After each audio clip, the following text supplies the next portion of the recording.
talking about performance or increasing the performance of a vehicle. So any performance vehicle really needs, in my opinion, a good set of gauges or a good gauge with multiple screens that shows us our vitals. Engine oil pressure, engine oil temperature, transmission fluid temperature, intake air temperature, fuel pressure, boost pressure. In the case of the Banks eye gauge, which is probably one of the best gauges out there, the Banks eye gauge shows us relative air density and those types of things, which are also handy. So we need to have gauges on vehicles, not because a tune may be safe or unsafe, but because different systems on the vehicle may change.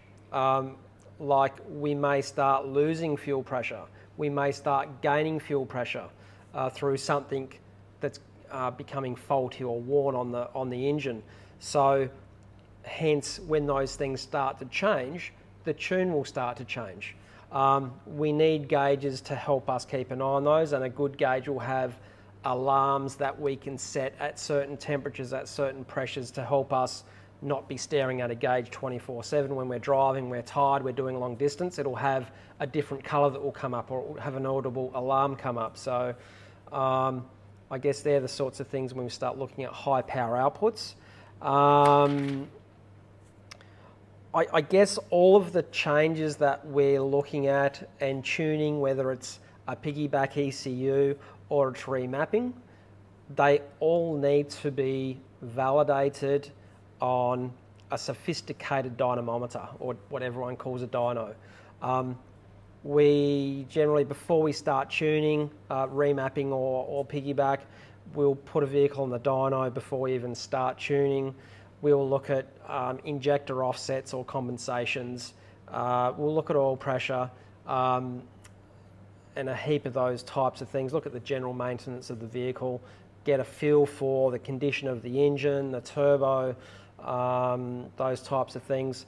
And what we are looking for are 3 consistent power runs on the dyno, within a couple of horsepower, hopefully. I guess taking heat soak and those types of things out of it, we're looking for just at least three really consistent runs before we start tuning, because if we see a 5 horsepower difference between runs at the same water temperature, intake air temperature, for example, and that's varying between runs, there's no point tuning, because when we start tuning, we're making sometimes minute changes.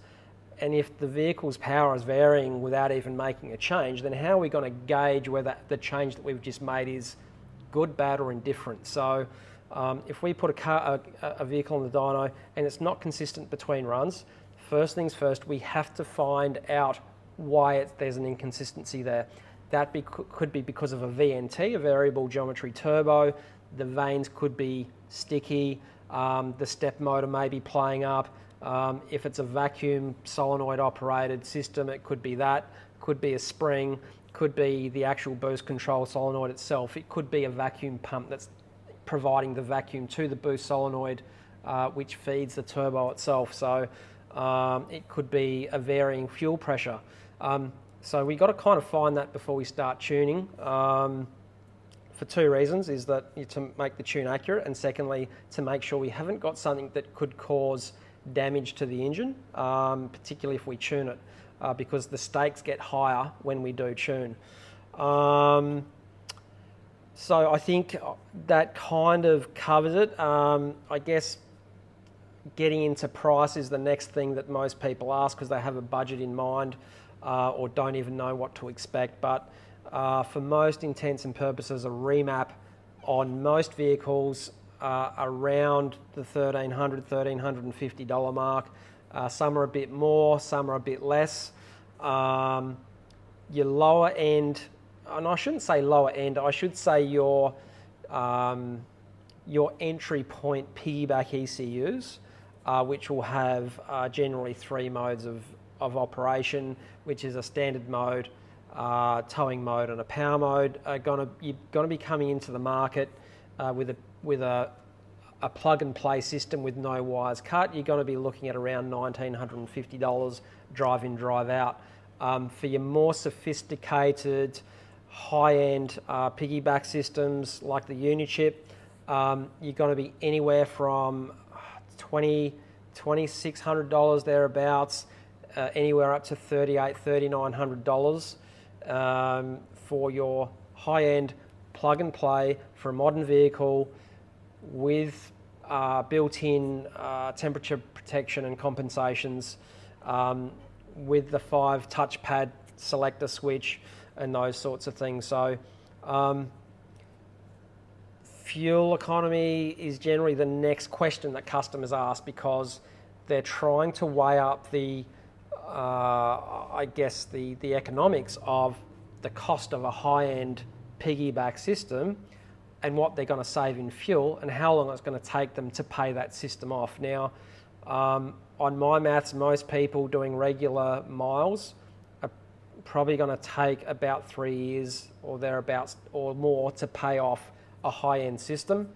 The fuel efficiency gains aren't going to be fantastic on anything that we do outside of towing. So we get our greatest gains in economy towing. Our gains at part throttle, the factory settings are very good and generally extremely hard to better. But we can get things better towing. And like I said earlier, it's partly because of more torque, a bit better atomization, optimized injection timing and durations,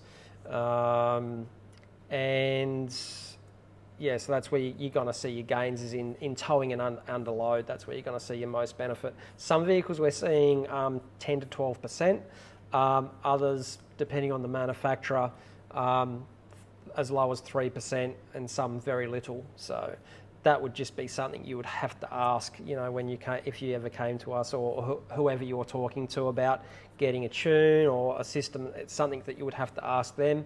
And the other question you want to ask them is if they have a dyno, because if they don't have a dyno, chances are they're not going to be able to validate the tune that they're doing on your vehicle. They're not even going to be able to tell you where it's better than it was before, how much better it was than before. Remapping is a semi-permanent change, and what I mean by semi-permanent is we are making changes to the factory ECU which will remain permanent until such time as we or someone else modifies that tune again or puts a factory standard tune back into that ECU. Vehicle ECUs and ECMs are, I guess, in essence, not greatly different to any other computer or phone that we use, any technology that you use, any sort of software and firmware. There are different software versions. So when we are loading a file to a vehicle, the software versions have to match. We can't have a conflict of information in that way. So there's a whole heap of, I guess, intricate things that need to be done. It's not a simple case of plugging in a laptop and sending in a tune to that ECU that we've put in another car and sending it up the road. There's a heap of things that have to be checked. It's quite involved to do properly, okay? What else have we got here? I guess risk, in my opinion, risk is probably higher remapping vehicles, because if we have something as simple as the vehicle battery voltage getting too low, the laptop voltage getting too low, a conflict of software versions can create any of the things I've just mentioned, can essentially brick the ECU, which means it renders the ECU useless. So there's higher risk with remapping than there is with a piggyback ECU. Yeah, so I guess they're the main things to add up and work out what's best for you. But in essence, we get some great results with remapping, and I guess 80% of our customers are happy with that. Whether it's a 79 series that's doing a lot of towing for work, a 200 series, we can get great power, but we just limit the amount of power we make because we don't want to make it borderline on exhaust temperatures and pressure, boost pressure and that sort of thing. So we just have a little bit more freedom with a piggyback ECU for, I guess, higher output numbers. So anyway, let us know below if there's anything more you want us to go into. I probably need to do a video based on a reading or data that we use on our dyno called BSFC, which stands for brake specific fuel consumption. And I'll just read out a little bit about this because people often say to me, how do you know the engine is going to be better on fuel? Well, when we use BSFC, brake specific fuel consumption, let me read this out for you. Brake-specific fuel consumption is a measure of the fuel efficiency of any prime mover that burns fuel and produces rotational or shaft power. It is typically used for comparing the efficiency of internal combustion engines with a shaft output. It is the rate of fuel consumption divided by the power produced. So, in short, it's a measure of fuel in grams per second or kilograms per hour. However you work the formula, how many grams per second to produce X amount of kilowatts per kilowatt hours. So it's a unit of efficiency, and when that BSFC is at its best, that is when we have our most efficient tune. Just because our torque is going up when we're making changes to the factory tune, it doesn't essentially mean that the engine's more efficient. If you put more fuel in and more boost into any diesel, it's going to make more power. It doesn't mean that it's more efficient per unit of fuel injected. So that's the number, that's the scientific number that we are looking at. The other number that we're looking at is air density. The air density number that the engine is seeing or consuming. And for more info on that, you probably want to go to Banks Power. We're also a Banks Power dealer here, but you want to go to have a look at some Gale Banks YouTube videos on air density, and that'll explain a little bit more about that and improving efficiency. But let's leave it there. I've been guffing on long enough. Let us know in the comments below what you would like to hear more about. Let me know what I've missed out on this tutorial, and we'll aim to cover those, I guess, in more detail. Or yeah, if you want to speak more about anything particular in this video in more depth, let me know below and we'll try and do it. Thanks for watching, guys.